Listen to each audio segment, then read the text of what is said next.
remember when they told me, they said, "Kadehas tuisande," which means now you are a man. You're no longer a boy.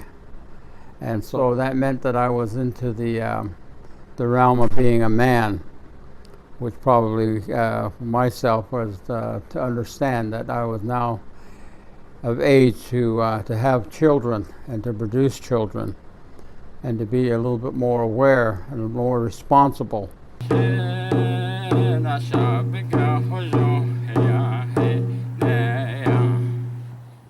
The Diné consider the young people to be able to decide things of an adult nature when they reach the age of 12 or when they reach the age of puberty. For the young girl, they have the coming of age ceremony in Kinalta, and they have the same ceremony for the boy, Kinalta. For the girl, it's Kenalta. For the boy, it's Kinalta. So Ke and Ki are the two different ceremonies in that are done for the girl and the boy. But most people are familiar with the Kenalta for the girl. But for the boy, Kinalta, they don't generally have that knowledge of the ceremony. But when you reach that age, you are told in the ceremony you're no longer a child.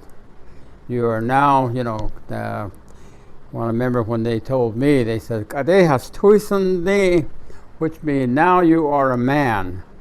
You're no longer a boy. And so it was that has tuisande kat. And so that meant that I was into the realm of being a man, which probably myself was to understand that I was now of age to have children and to produce children and to be a little bit more aware and more responsible. So it was that around the age of 12 is generally the age where the young boy becomes a man and the young girl becomes a woman, a young woman. So the teachings of our people in traditional ways was that they had a say or they had a vote in the things that would happen to the clan family. Back in the traditional setting of family government and government in general, it was that everything was done by the approval and the consent of everyone in the clan. And so every clan, and as I've mentioned, there were over 145 or probably 147 different clan groups, and each one of those clan groups had a clan leader.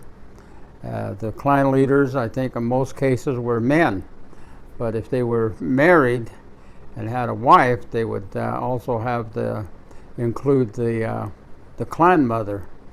And so in many cases they were referred to by the clan group as the first man and the first woman of that clan family. And so it was that the government was based on the idea that everybody had to approve whatever was going to be done by the clan group.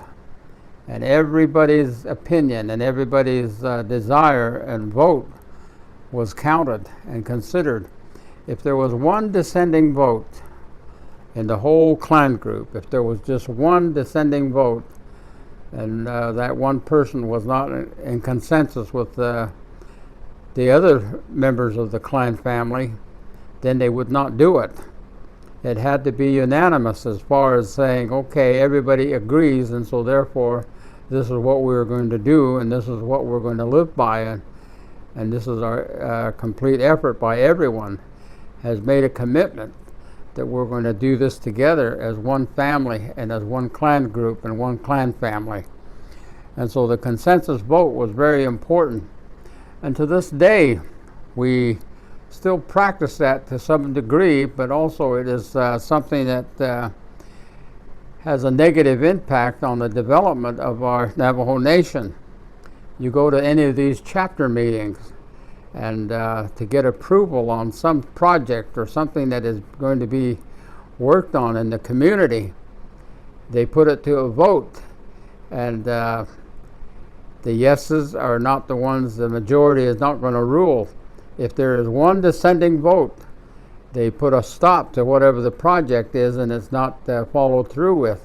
And so one dissenting vote creates not a full consensus, and so therefore they put an end to the planning and the effort to do what it was that they brought up before the chapter or the chapter meeting.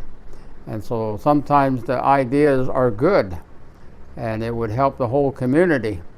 But if one family does not feel like, they're being a part of it and they're not going to gain anything from it, sometimes they will throw their no vote in there and they will just make the whole project come to a complete halt.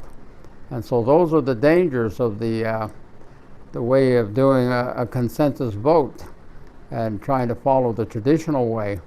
But back in those days, it was necessary to be able to hear everyone's opinion and to be able to satisfy everyone's desire as to what the clan family was going to have to do to survive as a clan family. And those are the things that we are told.